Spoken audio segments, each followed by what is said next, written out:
اعوذ باللہ من الشیطان الرجیم، بسم اللہ الرحمن الرحیم۔ میں ہوں آپ کا بھائی دوست حسیب اللہ۔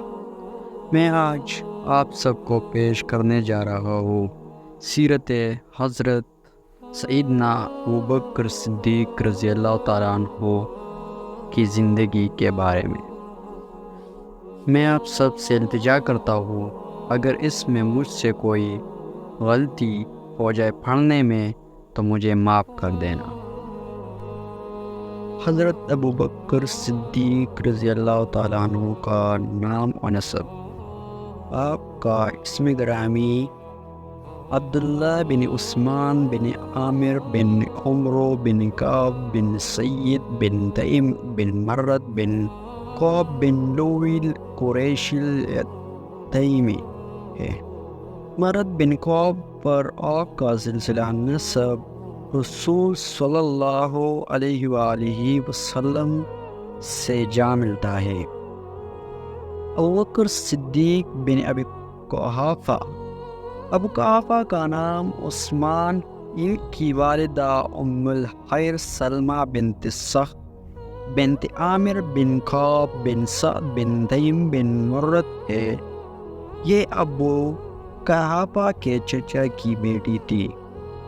حضرت ابوبکر صدیق رضی اللہ تعالیٰ عنہ نے پہلے اسلام قبول کیا، پھر ان کے بعد ان کی والدہ مسلمان ہوئی۔ آپ نے رسول صلی اللہ علیہ وسلم کی صحبت اختیار کی۔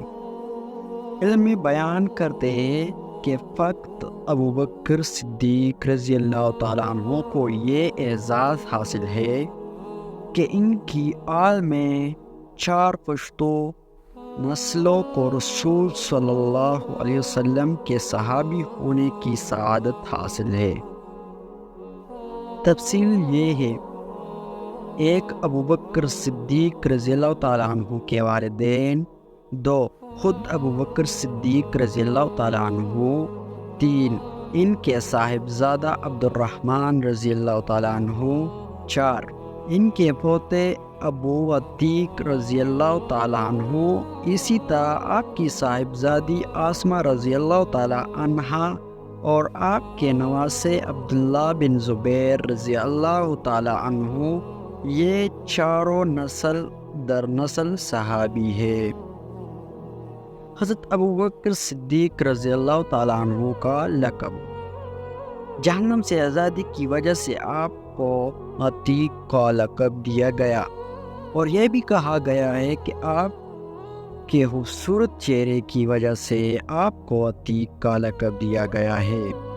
حضرت عائشہ رضی اللہ تعالی عنہا سے روایت ہے کہ رسول اللہ صلی اللہ علیہ وسلم نے فرمایا: ابوبکر عتیق اللہ من النار۔ ابوبکر جہنم سے اللہ کے آزاد کردہ ہے۔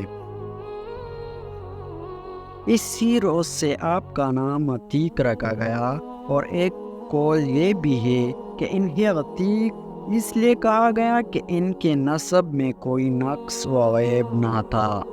ان کے صدیق نام ہونے پر ائمہ کا اجماع ہے کہ صدیق کی وجہ تسمیہ حضرت علی بن ابی طالب رضی اللہ تعالیٰ عنہ بیان کرتے ہیں۔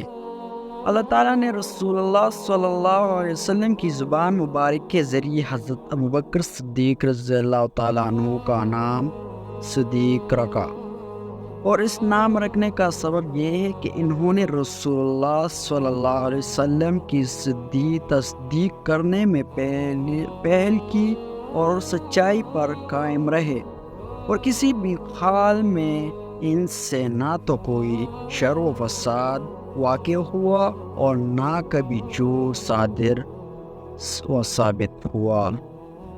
حضرت عائشہ رضی اللہ تعالیٰ عنہ بیان کرتی ہے، جب نبی کریم صلی اللہ علیہ وسلم کو رات کے ایک حصے میں بیت المقدس کی طرف لے جایا گیا اور صبح کے وقت آپ نے اس کے متعلق لوگوں کو بتایا، تو آپ پر ایمان لانے والوں اور آپ کی راست بازی پر یقین رکھنے والوں میں سے بھی کچھ لوگ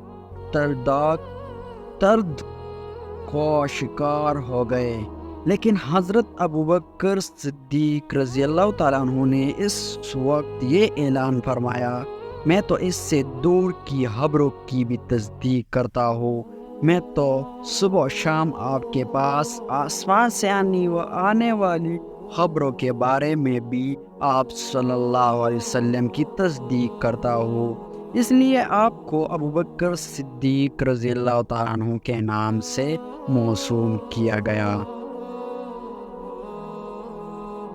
آپ کا نام صدیق رکھا گیا اور آپ کے سوا آخر مہاجر کو اس کے نام سے موسوم کیا گیا۔ کسی کو اس نام سے یاد کرنا کوئی بری بات نہیں۔ اب بیما جن سکپی رضی اللہ تعالیٰ عنہ کا قول ہے، جس کا ترجمہ یہ ہے، آپ کا نام صدیق رکھا گیا اور آپ کے سواخر مہاجر کو اس کے نام سے موسوم کیا گیا۔